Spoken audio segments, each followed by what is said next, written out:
నమస్తే అండి. నేను మీ దేవరకొండ ఉమా. సెప్టెంబర్ 7వ తారీఖు 2025 ఆదివారము భాద్రపద శుక్ల పౌర్ణమి రోజున రాహుగ్రస్త సంపూర్ణ చంద్రగ్రహణము అనేటువంటిది రాబోతోంది. ఇది భారతదేశం ప్రతి ఒక్కరికి కనబడుతుందండి. మీ ప్రాంతంలోనూ ప్రతి రాష్ట్రంలోనూ ఇది కనబడుతుంది. ప్రధానంగా ఈ చంద్రగ్రహణము అనేటువంటిది ఆ 7వ తారీఖు రోజు రాత్రి 9:56 దగ్గర నుంచి స్టార్ట్ అయ్యి 8వ తారీఖు అంటే 12 దాటిన తర్వాత ఆ ఉదయము AM అనేటువంటి టైంలో 1:56 వరకు ఈ చంద్రగ్రహణం కనబడుతుంది. సుమారుగా 3 గంటల 30 నిమిషాల పాటు చంద్రగ్రహణం కనబడుతుందండి. ఈ 3 గంటల 30 నిమిషాలు కూడా వెరీ ఇంపార్టెంట్ టైం. ఈ కాస్మిక్ ఎనర్జీ అనేటువంటిది చాలా హై లెవెల్లో ఉంటుంది.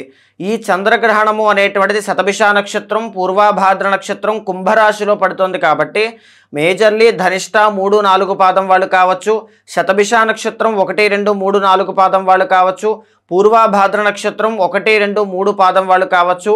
ఈ గ్రహణాన్ని ఎట్టి పరిస్థితుల్లోనూ చూడకూడదు.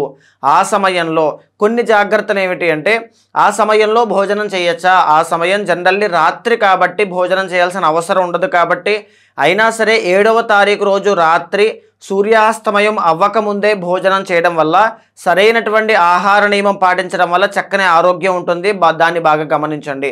గర్భిణీ స్త్రీలైతే ఆ సమయంలో ఎలాంటి అవస్థలు పడాల్సిన అవసరం లేదు.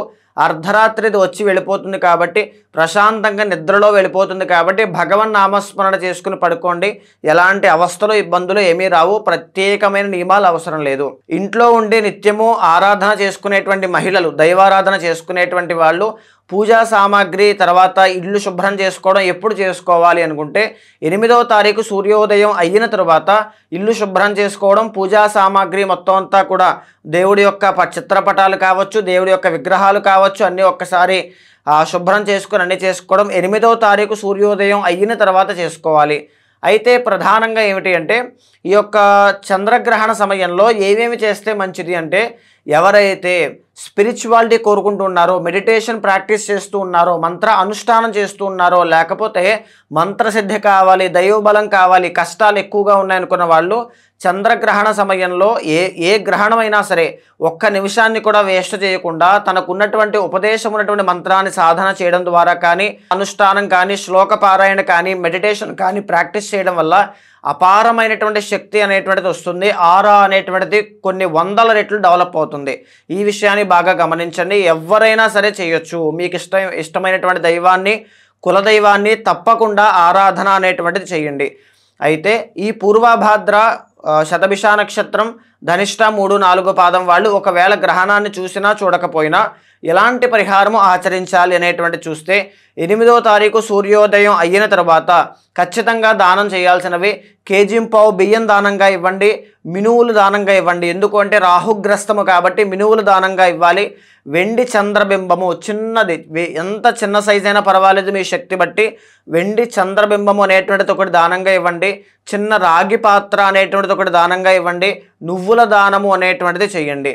ఒకవేళ ప్రత్యేకించి పూర్వభాద్ర నక్షత్రం వాళ్ళు కనుక మీరు చూస్తూ ఉంటే వీటితో పాటు కేజీంపావు శనగలు దానంగా ఇవ్వండి. లేదా నానబెట్టిన శనగలు ఆవుకు తినిపించడం వల్ల మీకున్నటువంటి దోషం తొలగిపోతుంది. శతభిష నక్షత్రం వాళ్ళు ప్రత్యేకించి ఇవ్వాల్సిన పని లేదు. ఆ బియ్యము, మినువులు, వెండి చంద్రబింబము, రాగి పాత్ర, నువ్వులు దానం ఇస్తే సరిపోతుంది. ధనిష్ట నక్షత్రం 3, 4 పాదం వాళ్ళైతే తప్పకుండా వీటితో పాటుగా కందులు, కేజీంపావు కందులు దానంగా ఇవ్వడం కానీ, కందులు నానబెట్టి ఆవుకు తినిపించడం కానీ ఖచ్చితంగా చేయండి. మీకున్నటువంటి గ్రహణ ప్రభావం చేత మీరు పడే ఇబ్బందులు కానీ ఏవైనా ఉన్నా ఆ బాధల నుంచి చాలా ఈజీగా బయటకు వస్తారు అని చెప్పచ్చు. సో ఈ వృషభ రాశి వాళ్ళకి చంద్రగ్రహణ ప్రభావం అనేటువంటిది ఏ విధంగా పడబోతుందో మనం చూస్తే కనుక, ఈ చంద్రగ్రహణం పట్టిన కుంభరాశి నుంచి చూస్తే వృషభ రాశి 4వ స్థానం అవుతుంది. సో శాస్త్రం ఏం చెబుతుంది అంటే వ్యధ లేకపోతే కష్టము అనేటువంటి సంకేతం ఇస్తూ ఉంటుంది. అంటే దేని చేత కష్టం వస్తుంది అంటే, వృత్తి, వ్యాపార, వాణిజ్య, ఉద్యోగాల్లో ఒడిదుడుకులు అనేటువంటివి ఎక్కువగా వచ్చే అవకాశం ఉంటుంది. ఆ విషయంలో వెరీ కేర్ఫుల్గా ఉండాలి. లేకపోతే కుటుంబ పరంగా వచ్చేటువంటి ఒత్తిడి కానీ, ఫ్యామిలీ రిలేటెడ్ ప్రాబ్లమ్స్ అనేటువంటివి ఎక్కువగా ఉండడం, ఉన్నత విద్య, హైయర్ ఎడ్యుకేషన్ కోసం ప్రాబ్లమ్స్ అనేటువంటివి ఎక్కువగా రావడం, ఈ సందర్భంగా ఆర్థిక సమస్యలతో పాటుగా చూసే అవకాశములు ఉంటాయి. ఒక్కసారి మనం ఈ యొక్క వృషభ రాశి వాళ్ళకి ఈ మాసం ఎలా ఉంది అనేటువంటి విషయాన్ని కూడా మనం గమనిస్తే కనుక, వృషభ రాశి వాళ్ళకి సెప్టెంబర్ మాసంలో 4 నుంచి 5 గ్రహాలు బాగా యోగిస్తున్నాయి. సెకండ్ హౌస్లో గురుడు ఎలాంటి మార్పు లేకుండా బాగా యోగిస్తున్నారు. థర్డ్ అండ్ ఫోర్త్ హౌసెస్లో శుక్రబలం అనేటువంటిది చాలా బాగుంది. 10th హౌస్లో రాహు యోగిస్తూ ఉన్నా శని వక్రించడం వల్ల శని యొక్క ప్రభావం రాహు మీద పడి శని రాహుల యొక్క కంజంక్షన్ వల్ల ఇక్కడ ఈ కెరీర్లో అప్స్ అండ్ డౌన్స్ అనేవి రావడానికి కారణం ఇదే అవుతుంది. సో దీన్ని కంటక శని ప్రభావం కూడా యాక్టివేట్ అవుతుంది అని చెప్పచ్చు. అయితే ప్రధానంగా 15వ తారీఖు వరకు మీకు బుధుడి యొక్క బలం ఉంది. ఆ తర్వాత నుంచి లేదు. తర్వాత 12వ తారీఖు తర్వాత నుంచి కుజుడి యొక్క బలం మీకు అందుతోంది. ఇక్కడ మీరు బాగా గమనిస్తే చంద్రగ్రహణం 7వ తారీఖున వస్తుంది. సో 15వ తారీఖు వరకు మాత్రమే మీకు బుధుడి యొక్క బలం ఉంది. వ్యాపారము ఎవరైతే స్టాక్ మార్కెట్ కానీ షేర్ మార్కెట్ కానీ చేస్తూ ఉన్నారో, లేకపోతే ఉద్యోగం మానేద్దాం అనుకుంటున్నానండి, నాకు ఇంట్రెస్ట్ లేదు, సాటిస్ఫాక్షన్ లేదు, లేకపోతే చేంజ్ అవుదాం అనుకుంటున్నాను, షిఫ్ట్ అవుదాం అనుకుంటున్నాను, వేరే కొత్త ఉద్యోగంలోకి వెళ్ళాలనుకుంటున్నాను, వెళ్తే మంచిదా ఉంటే మంచిదా, అసలు ఏం చేస్తే మంచిది అనేటువంటి సంకోచంలో ఉంటూ ఉంటారు. వాళ్ళైనా నేను చెప్పే విషయం ఏంటి అంటే ఎలాంటి చేంజెస్ కూడా ఈ టైంలో చేయడం మంచిది కాదు. చాలా జాగ్రత్తగా ఉండండి. స్టాక్ మార్కెట్ కానీ షేర్ మార్కెట్ కానీ ట్రేడింగ్ కానీ చేసేటువంటి వాళ్ళు అస్సలు చాలా జాగ్రత్తగా ఎలాంటి ఇన్వెస్ట్మెంట్స్ కూడా చేయకుండా 15th దాటిన తరువాత కూడా ఎలాంటివి చేయొద్దు. చాలా సేఫ్ గేమ్ ఆడడం అనేటువంటిది చాలా ఇంపార్టెంట్. ఈ టైంలో కెరీర్లో అప్స్ అండ్ డౌన్స్ కనబడుతున్నాయి కాబట్టి జాగ్రత్తగా ఉండాలి. సినీ నాటక కళారంగాలు, నృత్య గీత వాద్యాది రంగాలు, లేకపోతే ఏఐ విర్చువల్ రియాలిటీ, ఈ క్రియేటివ్ ఫీల్డ్కి సంబంధించిన శుక్రుడికి సంబంధించిన వాళ్ళైతే కొద్దిగా జాగ్రత్తగా ఉండాలి. అవమాన పాలయ్యేటువంటి అవకాశాలు ఎక్కువగా కనబడుతూ ఉన్నాయి. సో ఈ యొక్క గ్రహణ ప్రభావం వల్ల ఇబ్బంది పడేటువంటి ఈ వృషభ రాశి వాళ్ళకి ఎలాంటి దాన ధర్మములు రెమెడీస్ చేసుకుంటే వీటి నుంచి ఓవర్కమ్ అవుతారనేటువంటి ఆలోచన కూడా ఉంటుంది. సో వాళ్ళ కోసం నేను చెప్పేటువంటిది కేజింపావు బియ్యము, కేజింపావు మినుములు, వెండి చంద్రబింబము, మీ శక్తి బట్టి చిన్నదైనా పెద్దదైనా వెండి చంద్రబింబము ఒకటి, తరువాత రాగి పాత్ర, చిన్న రాగి పాత్ర అయినా పర్వాలేదు అది ఒకటి, నల్ల నువ్వులు ఒకటి, ఇవి దానంగా ఇవ్వడం అనేటువంటిది 8వ తారీఖు నాడు చేయండి. దీనివల్ల మీకున్నటువంటి గ్రహణ ప్రభావం నుంచి చాలా తేలికగా బయటకు వస్తారు. హనుమాన్ చాలీసా చంద్రగ్రహణ సమయంలో చదువుకోవడం మంచిది. చంద్రగ్రహణం అయిపోయిన తరువాత కూడా చదువుకోవడం అనేటువంటిది ఇంకా మంచిది. సో వృషభ రాశి వాళ్ళకి కాస్త ఈ ప్రభావము హైయర్ ఎడ్యుకేషన్ కోసం విదేశాలు వెళ్ళాలి, అక్కడ స్థిరపడాలి అనుకున్నటువంటి వృషభ రాశి వాళ్ళైతే జాగ్రత్తగా ఉండాలి.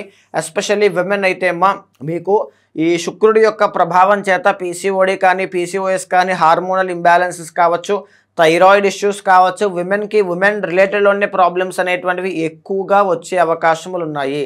సో వెరీ కేర్ఫుల్గా ఉండండి. చంద్రగ్రహణ సమయంలో వృషభ రాశి వాళ్ళు భగవత్ ఆరాధన కానీ భగవత్ సేవ కానీ చేయడం చాలా ఇంపార్టెంట్. మీ పర్సనల్ చార్ట్ అనేటువంటి చూసుకోండి, అక్కడ బలంగా ఉంటే ఈ గోచారం కూడా స్ట్రాంగ్గానే ఉంది కాబట్టి చాలా ఈజీగా ఓవర్కమ్ చేస్తారు. ఎలాంటి టెన్షన్ పడాల్సిన అవసరం లేదు. సో చూసారు కదండి, చంద్రగ్రహణము అనేటువంటిది ఏ రాశుల మీద ఎలాంటి ఎఫెక్ట్స్ అనేటువంటివి చూపిస్తుంది. అంటే చాలా మంది ఈ మీన రాశికి సంబంధించి కావచ్చు, కుంభరాశికి సంబంధించి కావచ్చు, మాకు గ్రహణ ప్రభావం ఉంది కదా ఏదో అయిపోతుందని భయపడుతూ ఉంటారు. మీరేమీ టెన్షన్ పడాల్సిన అవసరం లేదు. నేను చెప్పిన ఆ రెమెడీస్ అనేటువంటివి పాటించండి. మీ పర్సనల్ చార్ట్ అనేటువంటిది బలంగా ఉందో లేదో చూసుకోండి. ఒకవేళ మీ పర్సనల్ చార్ట్ బలంగా ఉన్నా, మీ దైవ బలం అనేటువంటిది బలంగా ఉన్నా, మీ ప్రయత్న బలం బలంగా ఉన్నా మీకు ఎలాంటి ఆటంకములు అనేటువంటివి కష్టములు అనేటువంటివి రావు. నిత్యము కులదేవత ఆరాధన, ఇష్టదైవ ఆరాధన ఎక్కువగా చేయండి. మీకు ఏదైనా సందేహాలున్నా లేదా జాతకం చూపించుకోవాలన్నా మీకు కింద కనిపించే నెంబర్కి కాల్ చేస్తే మా వాళ్ళు మీకు పూర్తి వివరాలు అందిస్తారు. తప్పకుండా మీ జాతకాన్ని చూసిన తర్వాత గోచారంతో సమన్వయం చేస్తూ ఏమైనా దోషాలుంటే శాంతి పరిహారములు మీతో ఆచరింపజేసి భగవత్ అనుగ్రహం కలిగేలా చేస్తాను.